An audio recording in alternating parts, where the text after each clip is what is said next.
Parlons de la contribution de Kadhafi à la rébellion en Côte d'Ivoire. Vous dites que c'est lui qui a financé. Qu'est-ce Oui, qui vous fait dire cela? non, c'est pas qu'est-ce qui me fait dire. J'ai été le seul qui a accompagné IB dans le village de Kadhafi.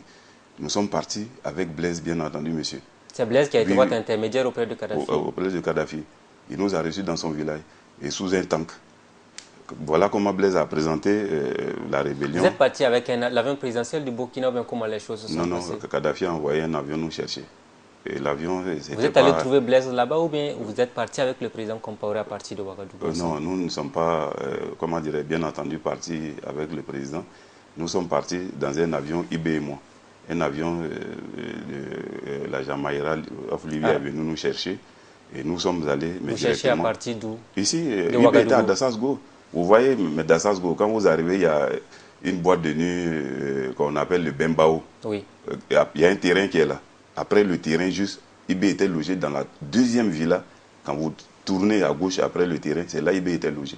C'est après, voilà, on a changé de truc. Et c'est de cette villa-là que IB est parti en France où il a été arrêté plus tard. Donc c'est de là, nous sommes venus, Djibril Bassolé, qui a mes coordonnées, tout, qui a ficelé. Et après, Diendéré nous a reçus et tout. Et nous sommes partis. IB n'avait été accompagné que par Diendéré. Et quand nous sommes arrivés, lui, il a gagné Blaise, nous étions deux. On a dormi ensemble. Kadhafi nous a reçus le lendemain soir. Vous comprenez, c'était autour de 18h. Donc, séance des Nantes, Blaise a présenté la crise ivoirienne. C'était les chrétiens du Sud qui ne voulaient pas qu'un musulman du Nord soit candidat et même être président. Et voilà la crise qui s'est vue en Côte d'Ivoire. Il s'était déjà vu auparavant, bien entendu, lui et Blaise. Mais Ibé devait prendre la parole, parler, dire ce qu'il peut faire et vraiment il peut renverser Gbagbo.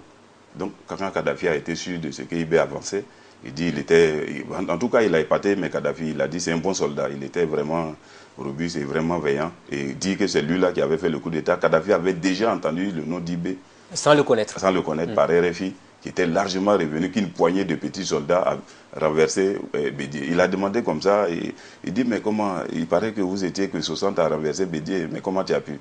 Il a raconté la scène que les généraux ivoiriens étaient pourris d'argent, aucun n'était militaire, lui il a regardé, il sait que s'il prenait son courage, aucun ne pouvait sortir. Et c'est comme ça, lui, il a renversé les choses et qu'il est prêt à renverser Gbagbo. Oui. Et c'est ainsi, séance tenante, Kadhafi a donné 60 milliards. 60 milliards de francs. Ça, c'était dédié à la rébellion. Alors, ces 60 milliards qu'il... Oui. Ce sont 2 milliards. 2 milliards à Blaise, ça c'était voilà, pour lui. Mais les 60 milliards étaient dédiés à la rébellion. Et des armes qui devaient venir sur le Burkina avec un avion cargo qui devait les porter. Et c'est comme ça, parce qu'il n'y a pas de port ici pour les faire venir par bateau. Et c'est comme ça que l'arsenal est arrivé. Et l'avion a fait, au moins de la Libye à ici, l'avion a fait 7 tours, monsieur. Et ces armes qui ont été déportées ici, malheureusement, nous n'avons pas eu à bénéficier de toutes ces armes. Blaise a pris ces armes pour armer, c'est vrai, l'armée du Burkina, mais pas l'armée, pour suréquiper le RSP. Le régiment de sécurité qui n'existe plus au Burkina, qui a été dissous. Oui, j'ai appris par les médias. Oui. Donc, monsieur, voilà la provenance des armes du RSP. Alors, les 60 milliards que Kadhafi a donnés, qui les a récupérés? Est-ce Blaise Compaoré? C'est Blaise Compaoré, mais je vous dis, mais quand les gens... Oui, parce que quand vous dites qu'on a donné 2 milliards à Blaise Compaoré et 60 milliards pour la rébellion, quand l'argent a été récupéré une fois de retour, maintenant, comment l'argent a été utilisé sur le terrain? L'argent ne devait que transiter par Blaise, qui était le tuteur de IB.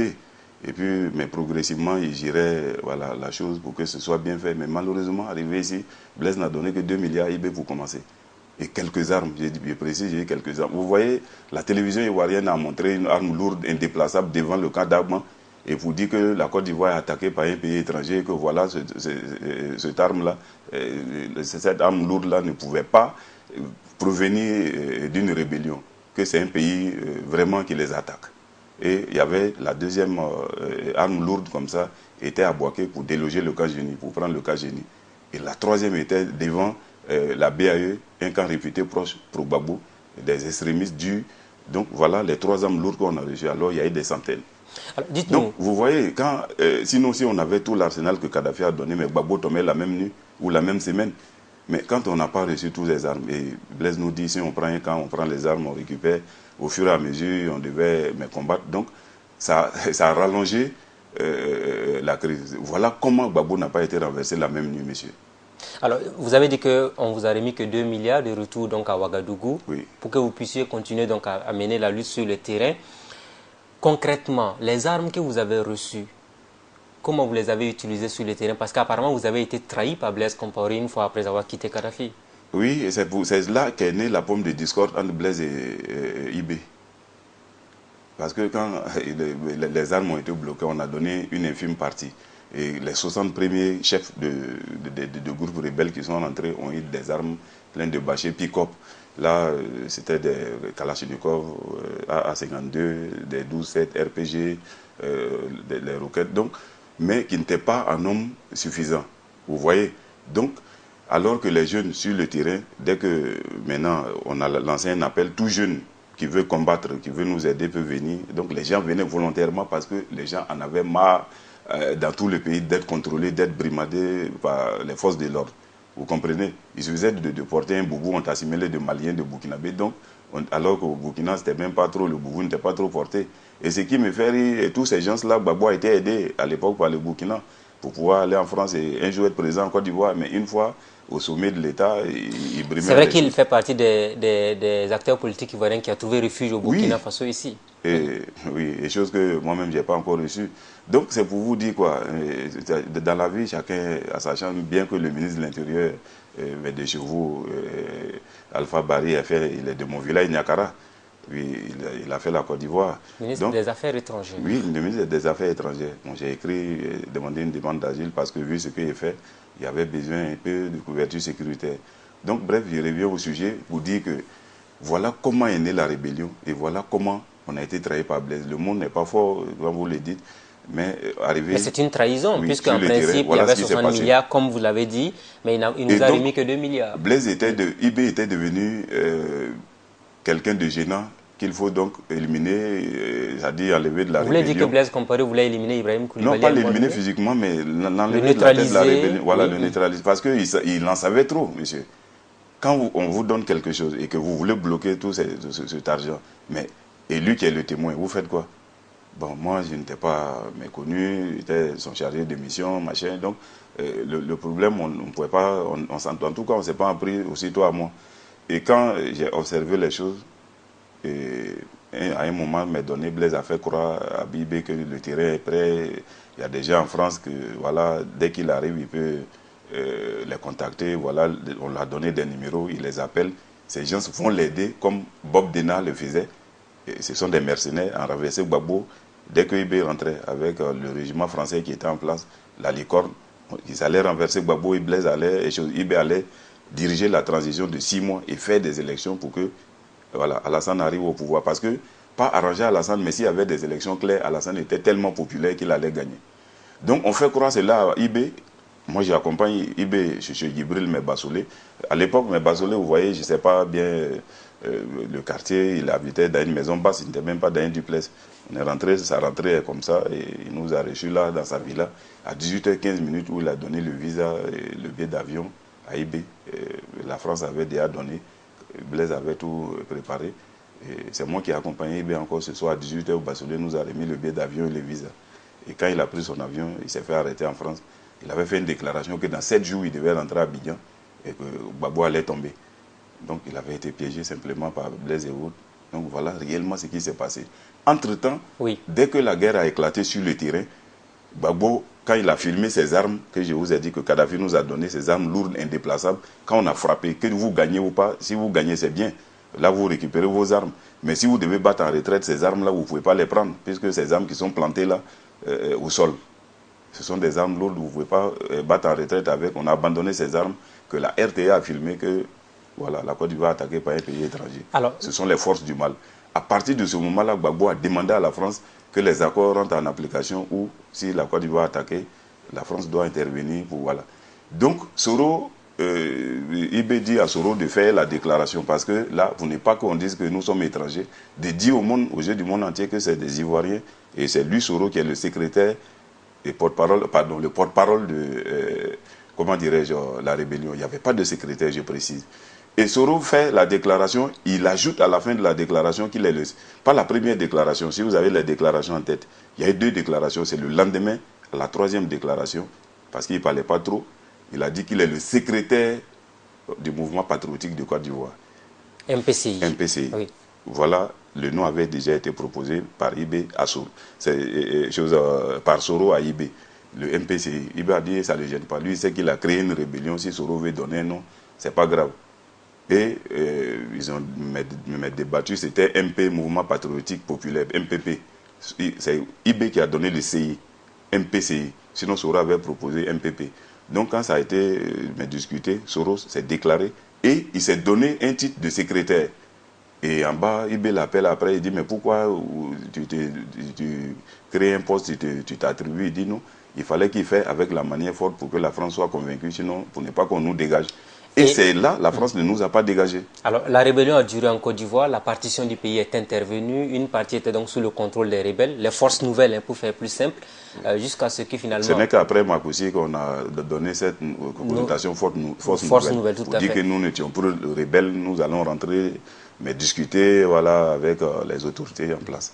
Alors finalement, on se rappelle encore de ce poste obtenu par Guillaume Soro. Depuis lors, apparemment, les rangs se sont dispersés puisque certains ont été récompensés, d'autres pas. Vous étiez à quel niveau quand les récompenses politiques ont commencé? Non, moi j'étais... D'abord, moi je me considérais plus... Si tu me vois aujourd'hui, ce n'est pas de gaieté de cœur que j'ai écrit ce roman. Moi, mon rôle était... Je devais être tapis dans l'ombre, ne pas sortir ma tête, ne jamais me faire montrer. Mais quand je vois que malheureusement, la lutte a été dévoyée, et on ment aux gens. Il y a eu 4 personnes qui ont écrit sur la crise ivoirienne. Il y a eu Tibus Kofi, il y a eu Venance Kona, il y a eu Charles Blé Goudé. Aucun ne connaît la vérité de la rébellion. Il y a eu Soro Guillaume qui a écrit, mais il a menti aux gens. Et il y a eu le président des journalistes en Côte d'Ivoire, Moussa Traoré, je crois son nom, qui a écrit, mais lui c'est un livre témoignage, à partir de témoignages. Là, lui, je ne l'en veux pas, il a écrit, il s'est efforcé pour faire comprendre certaines choses aux gens. Donc, ce roman ne contient que la vérité. La vérité, là, elle est unique.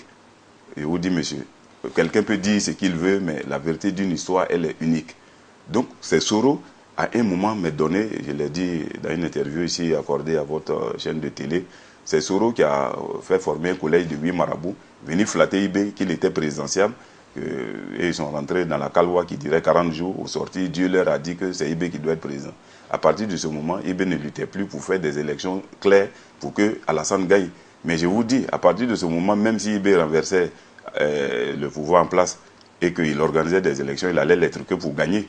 Et Alassane ne pouvait plus gagner. Or qu'au début, il voulait les organiser que le meilleur gagne. Et tout le monde savait en Côte d'Ivoire le meilleur était Alassane. Les gens du FPI même savent que leur leader était impopulaire. Gbagbo arrivé au pouvoir sans chose militant. C'est les armes de la gendarmerie qui a fait porter Gbagbo au pouvoir.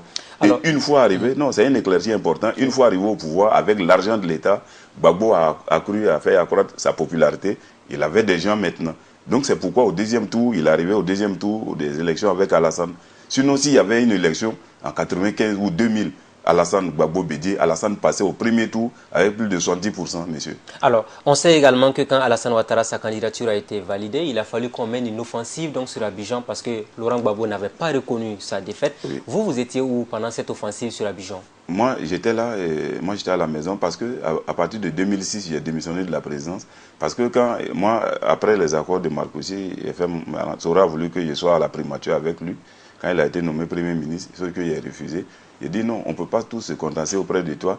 Laisse-moi là à la présidence avec une ou deux personnes. Je serai ton oreille là-bas et ta bouche. Vous étiez donc un espion? Oui, je peux l'affirmer. Le mot, il faut reconnaître à un moment donné de l'histoire ce qu'on a fait. Et je rendais compte à Alain Lobognon, je rendais compte à Lassina Cardozi, je rendais compte au grand médiateur Ngolo Koulibaly de tout ce qui se tramait, se préparait à la présidence. Vous comprenez? J'étais dans un poste stratégique, j'étais à l'intendant militaire de la présidence, ma carte est là pour l'attester. Et quand j'ai même pris vent du complot qui se préparait au niveau de Gbagbo pour supprimer Soro, par un attentat d'avion, 2 jours, je n'avais pas tous les éléments clés pour l'avertir. Parce que avertir quelqu'un, c'est quelque chose, mais il faut le sauver, c'est une deuxième chose. Et 2 jours après, j'ai eu une révélation sur ce sujet. Donc, j'ai écrit à Soro, j'ai expliqué ce qui se tramait avec tous les détails. Et je lui ai dit, voilà ce qui peut te sauver. Et dès maintenant, si tu prends un avion, ne reste jamais à la classe affaires et business, replie-toi à la classe économique derrière, parce qu'ils vont allumer l'avion. Et c'est comme ça, il m'a reçu le lendemain à 15h, et après, voilà, tout était mécalé. Mais ça ne m'a pas plu que Soro ait sacrifié sa garde rapprochée, parce qu'il savait le premier avion qu'il devait prendre devait être allumé. il devait au moins une fois en vol, on ne peut pas communiquer, il devait arracher tous les téléphones de sa garde pour voir, avant le décollage, qui a appelé qui, et puis bon, les mettre aux arrêts dès que l'avion a été allumé. Mais Soro s'est replié dans la classe économique avec Alain Lebognon Soul, son directeur de protocole, et avec 4 ou 5 gardes du corps, il a sacrifié le reste de sa garde rapprochée. C'est moi qui l'ai sauvé à l'attentat d'avion, il n'y a pas 2 personnes. Et est-ce qu'il vous a reconnu cela? Non, Soro m'a reçu, il dit, bon, vraiment, Kader, merci beaucoup, mais grâce à toi, sinon on allait me tuer. Et Blas Laurent Et vous a donné de l'argent peut-être pour ça? Non, pour ça, après, par Cardozy, il m'a remis 2 millions pour dire que, comme je viens à pied au travail, de m'acheter une voiture, parce que je n'ai rien volé dans la rébellion. Ça, c'est un pan important.